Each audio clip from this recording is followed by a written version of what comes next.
Hey everybody, today we're going to be working on a horse named Pinto Bean. If you've been following the channel, you've seen some videos in the past. We're going to be doing an update today. I'm going to show you what I'm working on. You can obviously see there's something wrong with that back foot. We're going to be working on that foot, and then we're going to go up, trim the fronts up. I'll show you, he's got a little bit of separation on his white line on one of his fronts. I'll show you what I do with that. And then I'm going to put a shoe on his other hind foot, his good hind foot, just to keep him balanced. If you're new around here, my name's Sheldon Thomas, and this is the S&S Horseshoeing YouTube channel. And if you're a loyal subscriber, welcome back, and I hope life's treating you as good as it can be. I guess I'll pick up where I left off. So on our last video, we were putting a cast on Pinto Bean, and I'll put a link to that video if you haven't seen that one, just to get yourself caught up. So basically, where I left you was we were taking a cast off. He'd had a cast on for 2 weeks, and then we were putting a cast back on his foot, and we were going to leave it on for 2 weeks. And actually, after 2 weeks, he was doing so good, we decided to leave it on for another week. So he had that cast on for 3 weeks in total, and that brings us here to today. I got here a little late, so I didn't get to be there when they were taking the cast off. They just gave me Pinto Bean to work on with his cast off, ready to get a shoe on. So that's where we're at right now. They were pretty happy with the progress he had made with the cast on, but they decided he was ready to let it breathe a little bit, let it be in the shoe, and get back to normal. Before we get too far along, I wanted to follow up on something I mentioned in the last video. I mentioned under the cast, on a little piece of gauze, they put through a little iodine on it and put it over the wound there that he's got on the front. And basically that was to keep bacteria down, but also the last time they had to do a resection, he had grown some proud flesh out of there, and so that povidone iodine, it's cytotoxic, which basically means it's toxic to cells. And so proud flesh is just the body trying to heal, and it just gets a little carried away with it, and it grows out, and in this case it gets in the way of the hoof wall growing down, just going to cause him pain. So they put that little bit of povidone iodine on there, not too much because you don't want to get too carried away with it and it to be going places it doesn't need to be. But anyway, just enough right there so the proud flesh doesn't grow out. And I was pretty impressed when here's a picture of what the front of the foot looks like, and you can see there's no proud flesh growing out like we've had in the past. So anyway, just a little bit of success, and that's what you get when you're working with good veterinarians. So, and if I lost you a little bit there in my explanation, here's a link to the video where I show what I was just talking about with the iodine and stuff. You can see what the vets are doing when they're putting on the cast in that video, and just thought I'd make it easy for you so you could go find that. Anyways, I'm getting this foot prepared here for the shoe. I thought I'd mention right under my thumb there that's holding onto the foot, you can see some black, and you can see some black on the other side. And that's kind of strange. It really shows in the white feet. And basically what that is just, from my understanding, it's just some iron that leaches out of the nails. Kind of just leaches into the hoof material there. It kind of looks like it could be scary or ugly or something going wrong, but really it's just nothing to be scared of. And you can see on the top side of that foot right there where the nail came out, you can see where the iron from the nail is what I think it is, leaches out into the foot and discolors it like that. And obviously, like I had mentioned, he's been in a cast, but that's just where a nail was previous when he had a shoe on. So anyway, I'm going to be putting him back into a shoe that I've had him in the past. It's got basically a square toe on him, kind of a wider web shoe to protect the bottom of his foot. And the square toe is basically, I'm going to be sticking a little bit of shoe out there to protect that area, but I don't want a big rounded toed shoe out there that would be causing leverage on the front of that already compromised foot. So with that, because I'm not giving him toe to stand on, I don't want to just shape his foot real tight and then he's just walking on a little peg basically. I need to give him enough surface area so he's got plenty of space to walk on, so there's going to be plenty of heel expansion and length out the back of the foot, so he still has a good nice big foot to stand on. Okay, while that shoe's getting heated up in the forge, I'm gonna go ahead and get his front feet trimmed up, and I'll show you here in a second what I had mentioned at the beginning of the video. It's got a little white line separation, so I'll show you how I get that taken care of.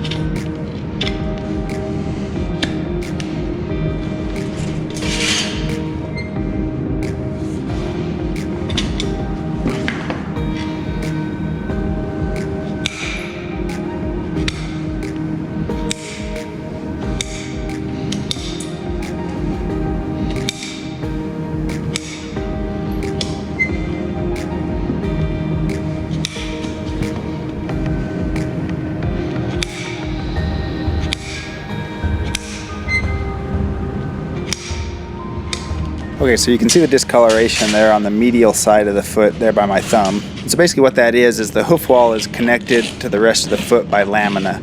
And right in that area, because of leverage or the way he kind of puts a lot of weight on his medial side of his foot, so that's probably what's causing it. Anyway, and so what's happened there is the lamina is stretched, pulled apart, some dirt's got up in there. And so what I'm doing there, you can see me, I'm taking in 45 in that hoof wall. And what that's going to do is basically take that little piece of hoof wall out of play for this trim cycle. And by doing that, I'm basically floating that area, so it's not going to be in contact with the ground. And so the toe and the heel will carry the weight that it's going to be suspended across that area, and it'll give that area some time to heal. And I do that on all of them, that where the white line tears a little bit and that separated. It's not causing them any pain, but it could cause a lot of problems in the future. So that's just a little therapeutic trimming, I guess we'll call it.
You may be wondering why we're not going to be putting shoes on the front. So kind of the thinking behind that. So the reasons, in my mind, the three reasons I put a shoe on a horse is either for traction, either to add traction or take away traction, therapeutic reasons, or for protection. And so basically Pinto Bean's just kind of in a small pen, just healing up now. And so on his back feet, the reason we're putting shoes on him falls under the therapeutic category, but his front feet, they take care of themselves just fine. They don't need any protection or traction or anything like that. So he just gets a good trim on the front, and the backs are what we're worried about at the moment. So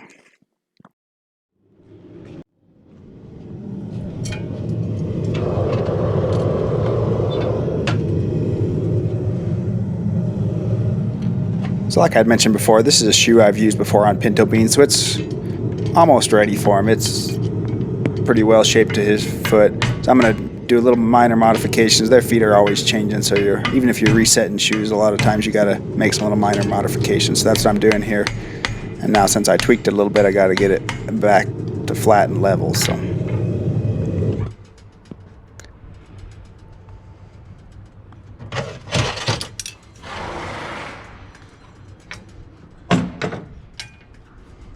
if I can get my hot fit tongs on there, we'll go give it a try and see how it fits. And this is kind of freaky to some people watching a hot shoe go on a horse, but remember, the whole bottom of their foot's insensitive, and that's the reason they can walk over rocks and hard surfaces and stuff and it not hurt them. But in the future I'll do a video and show the anatomy of the foot and why you can do this.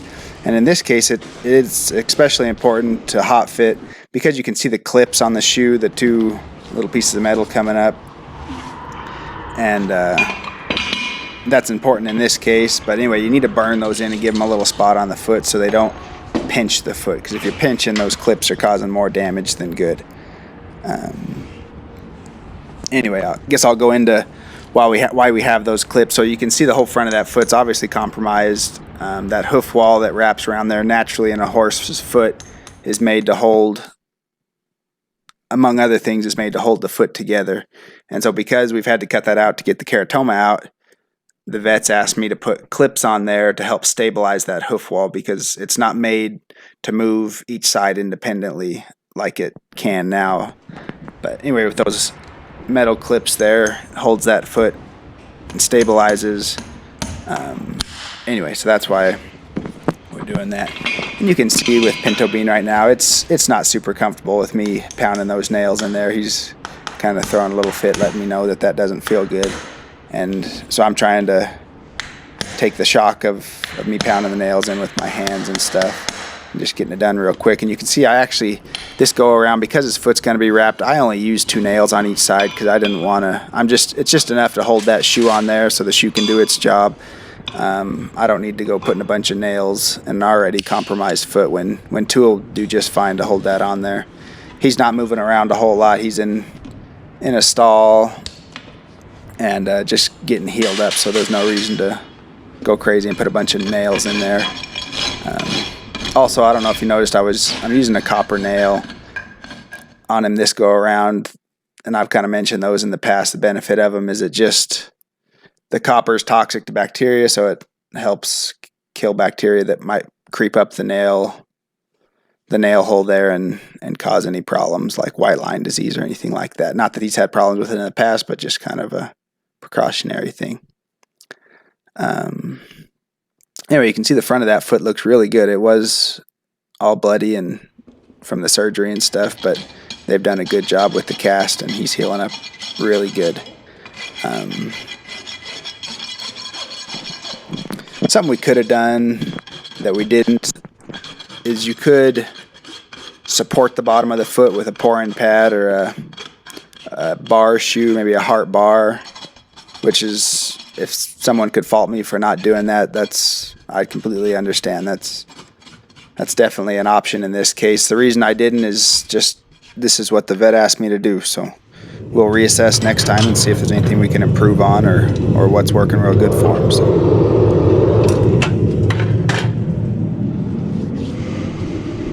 So that wraps up what I'll be doing with that left hind. I'm going to go ahead and get these front feet cleaned up real nice by that other hind shoe's in the forge, getting ready to put on. So let you enjoy that and kind of explain what I'm doing here in a second.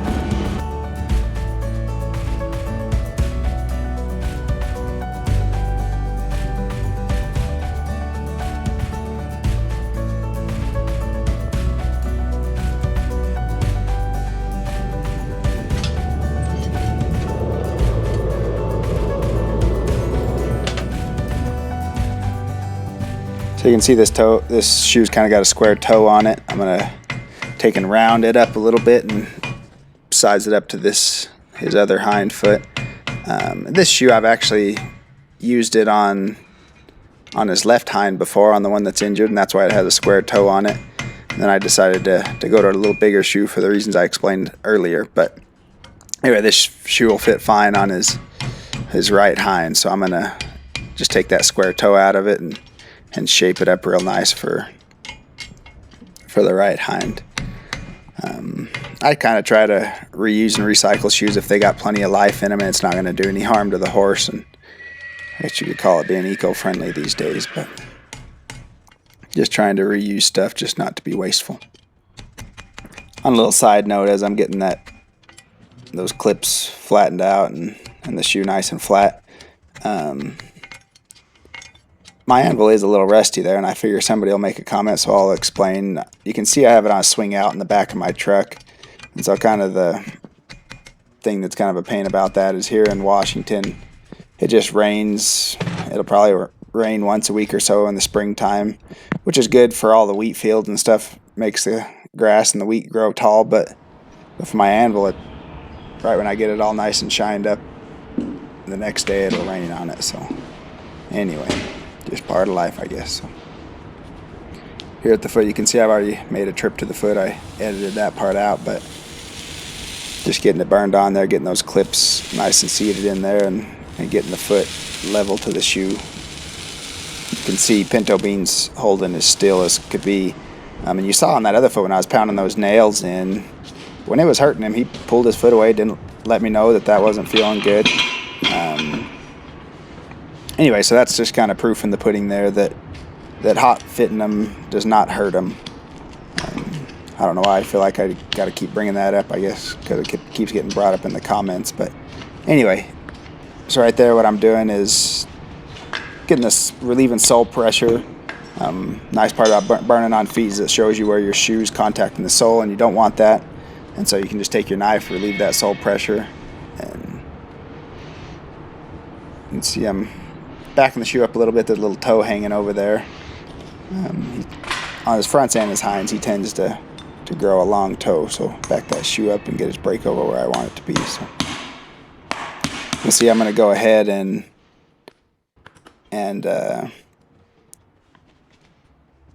just put 2 nails on each side. That's a nice part about using clips, is it makes it to where you can use less nails and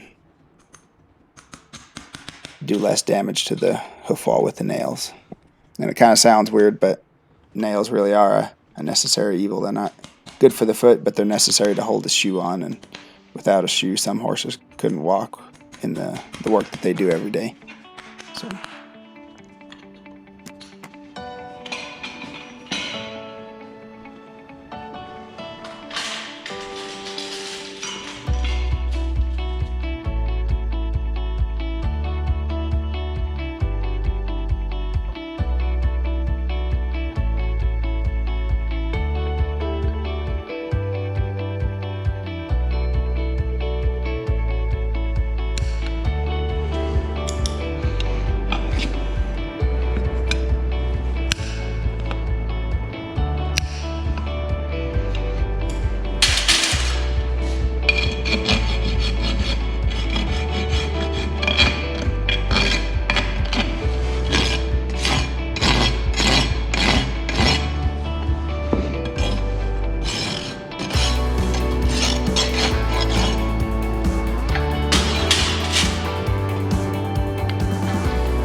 as we're getting close to the end here, if you want to head over to my channel, you can find the videos that I've done on Pinto Bean. You can watch his progress over the last year or so as he's been getting better.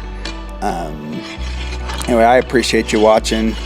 I'll put some pictures up here that I took after I was all done of his foot. You can see how good it looks. And I'm heading back to to get Pinto Bean taken care of here in a week or so. So stay tuned. I'll be working on that video and get that one posted for you guys so you can see his progress. Appreciate you guys watching.